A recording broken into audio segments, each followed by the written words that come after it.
What if I told you that the version of you with zero insecurities doesn't exist and she's not required for you to have everything you want right now? Now, when I started my business at 18 in my parents' backyard, I had zero credentials and zero confidence. I was extremely insecure. I was teaching kids how to dance, and most dancers started at age 3. I started at age 14. The first time I ever walked into a dance studio was age 15. And now here I am. I was still 17 that summer, barely 18 years old. And I'm teaching kids how to dance. I felt so insecure. And even worse, my competitor had already been in business for 30 years and her son had just secured one of the top 20 spots on So You Think You Can Dance. If you don't think that I am insecure or that I was insecure when I first started my business, trust me when I say you are so wrong. I felt like, who am I to start this business, right? Why would anybody buy from me when they could buy from her? But in spite of all those insecurities, I was still able to build a multiple 7-figure per year business. So if you've ever felt like your insecurities are holding you back from achieving your goals and what you want for this year, I'm going to show you how to turn your insecurities into dangerous confidence that's actually going to help you achieve your dream life. Inside Well-Oiled Operations, I'm working with 7- and 8-figure business owners every single day who still battle insecurity, even after building really successful businesses. And here's what I've learned. Confidence isn't something you're born with. It's something you build, and you build it with the right inputs. Insecurity isn't something that you have to heal first or work through. It's something that you override through your action and your inputs. Your environment impacts your inputs. Your inputs change your mindset, your thoughts around what it is you're doing, and your thoughts spark a different level of behavior or actions. And then what happens is whatever you do builds your confidence and it starts all over again. And this is what we call a confidence loop. So one thing I've worked on over the years is really increasing my mindset and my belief so that I will take that action, even if it's a scared action. I just feel the fear and I do it anyway. And what this is just creating a confidence loop. So I was so into this and I started to see, why were some of my clients getting really successful? And then some of my clients were using the same strategies and getting no results. I'm like, what is happening? And I started to realize, like, wow, the way they're thinking, the way they're talking to themselves is changing the way they're actually doing the work, which is giving them different actions. And because of that, I got Master Coach certified in learning this confidence loop. And it's about your circumstances, whatever is going on, the fact of what is going on in your life is changing your thoughts. Your thoughts are changing your feelings. The way you feel changes the way you behave. And all of a sudden, your actions or inactions are different. And then those actions or inactions gets you a specific result. And this is why insecurities feel so sticky, because you are constantly in this loop. The second you get this new outcome, right, it changes your environment. It changes all of a sudden the facts of what you have already achieved. So your thoughts about yourself change, and then so do your feelings, and then so on and so on. The problem is that most women try to work on themselves without changing their loop, and it doesn't work. The first place we have to start isn't inside your head, it's on the outside of it. Because if you're constantly surrounded by things that trigger your insecurities, right, no amount of mindset work will actually stick. And you can't outthink what you're constantly feeding yourself. So audit, what are you consuming? Social media, your friends, the content you're watching, all of that. Get in different rooms. Stop comparing your backstage to someone else's highlight reel on Instagram. Understand that inputs are the soil your confidence grows in. When you're doing this audit, really ask yourself, what makes me think bigger? Who makes me think bigger? How do I show up? Where do I find myself in the best energy? And then I always go back to, okay, when I was in my best energy, when I was most positive, when my business was winning, what did my environment look like? What are some facts about that specific time? Again, who was I hanging out with? What was my morning routine like? Did I have a morning routine? Was I working out? Was I eating healthy? Was I getting out of the day to day and going to business conferences? And then you'll start to notice that specific circumstances or situations are impacting your mindset. I was in a mastermind, and at the time I had just done my second business, $500,000 in annual revenue. And my goal for next year was $1 million. And I thought that was a big goal. I thought, wow, I'm going to say this out loud and people are going to be impressed. So I said it. I said, next year I'm hitting $1 million. And I was confident I could hit $1 million. Couple rows down, the girl next to me says, this past year we did 500,000. And my goal for next year is 2 million. And I kind of like double looked and I thought, wait a minute. If she is at the same level as me, right? And I had at the time, like probably 15 years of business experience, and this was her first business. I thought, okay, if she thinks she can do it, why can't I think I can do it? And I will tell you, putting myself in a room like that, literally, so picking myself up out of my Wisconsin office and getting out of here and actually getting into a conference room with people thinking bigger than me completely changed my thought of what I could do. It is so important to surround yourself with like-minded, go-getting other business owners who are going to say big goals. So when you say, I'm going to go from this to this, they go, why so small? Why not bigger, right? You want to hear those kinds of things. Once your circumstance and your input start to shift, you're finally ready to rewire your thinking. And there are a few powerful mindset shifts that can make all of the difference. So once your soil is healthy, you will start to plant better thoughts. Here are 3 mindset shifts. Number 1, why not me? Start to normalize imperfection. What we don't understand is, especially when I was just getting started and my first goal was 100,000, and then I wanted to make 500,000 and then 1 million, and now we do over 1 million a month. Even at 1 million a month, I'm making mistakes.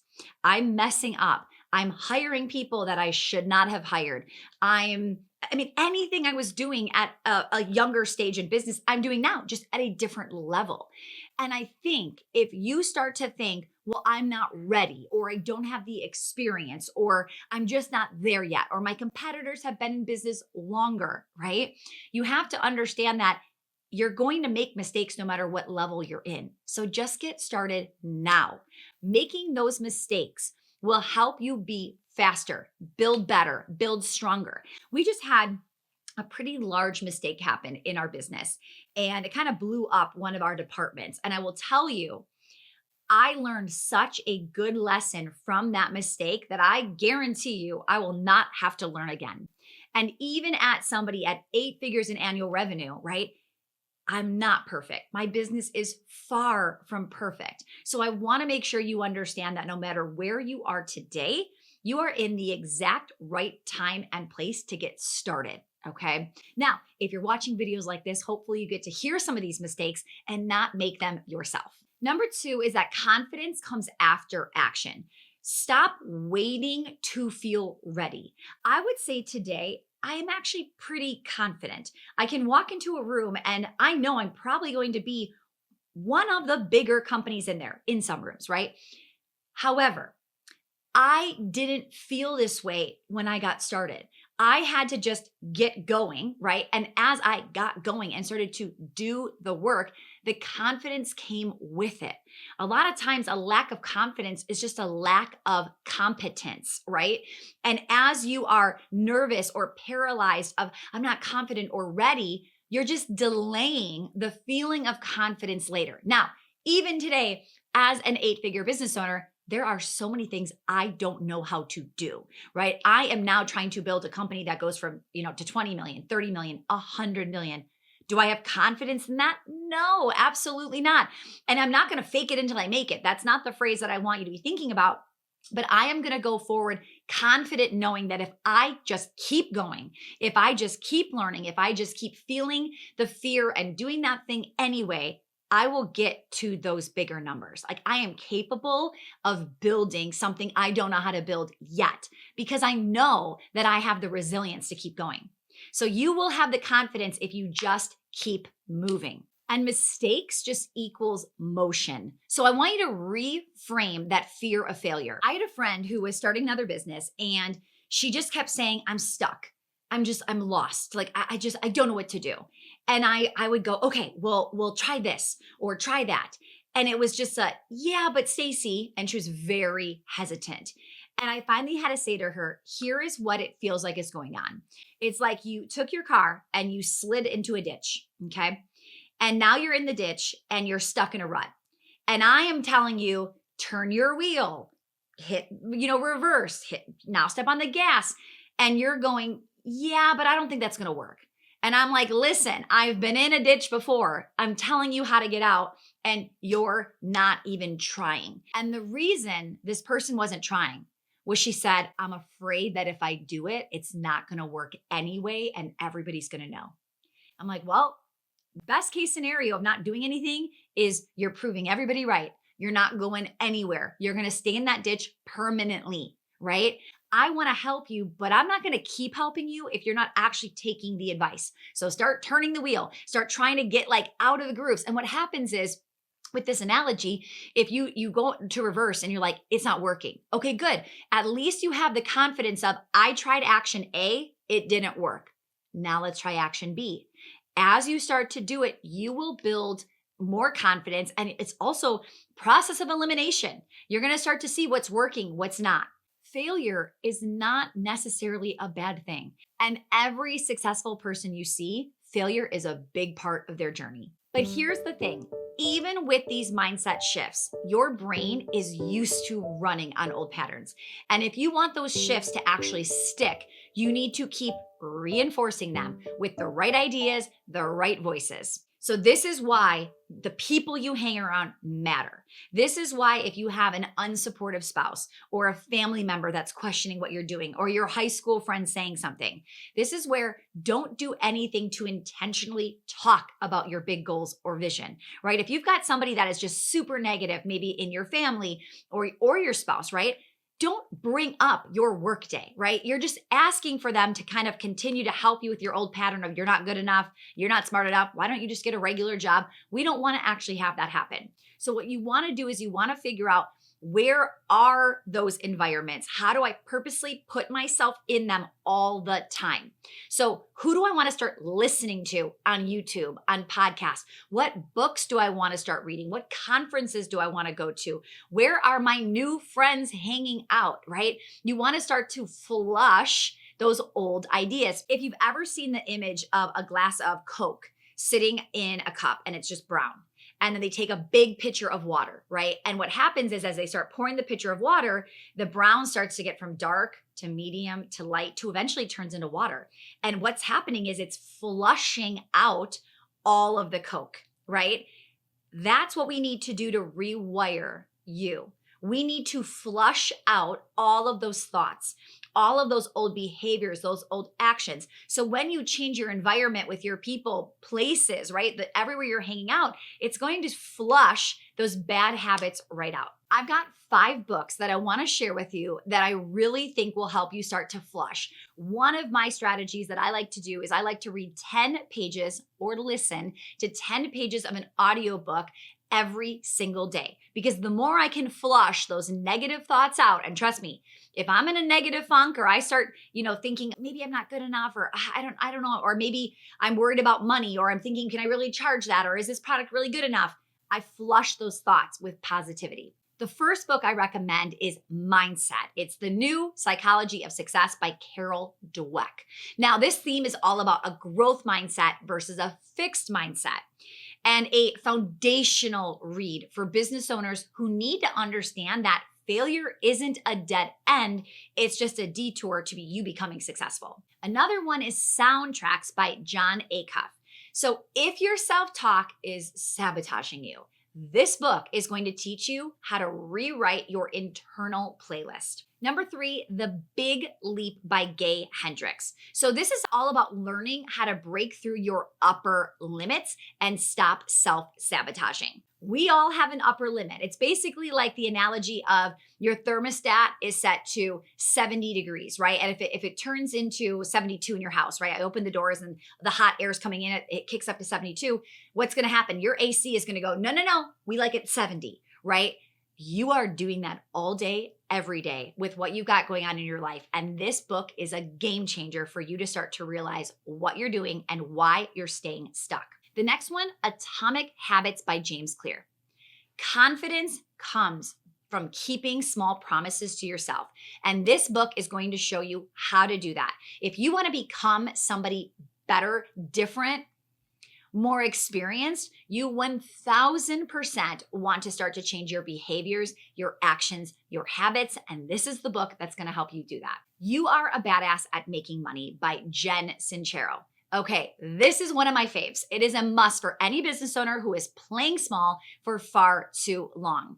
Anytime I'm having some money mindset issues, I really go and read this book, and it basically just reminds me like, I am worth it, and I am good, and I am all of these things. And it gives me the confidence to say, yes, this is what we charge. Yes, this is what the program is worth. Yes, we're raising our prices, right? So definitely a really, really great money mindset book.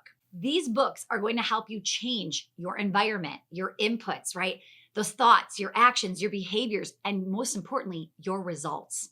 Now, I suggest building small rituals around these. So again, read 5 minutes a day, 10 minutes before bed. Maybe you go for a walk every single day and you listen to 10 minutes of an audiobook. I personally have a subscription to Kindle Unlimited as well as Audible. So Kindle Unlimited, I think you get like 10 books in your library at a time. So for instance, Well-Oiled Operations, my book, is on Kindle Unlimited. If you have Kindle Unlimited, it is free.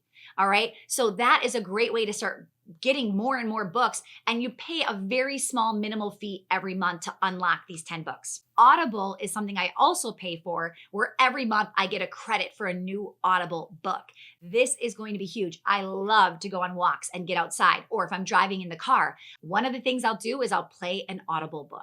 So the better your environment, the better the input increases, and the loop gets better and better. So remember, when you up level your circumstances, it's going to change your thoughts, which is going to change your feelings change your actions will change your results. And this is why it's called a loop, because the second your results change and that result is now a fact, it becomes your new circumstance.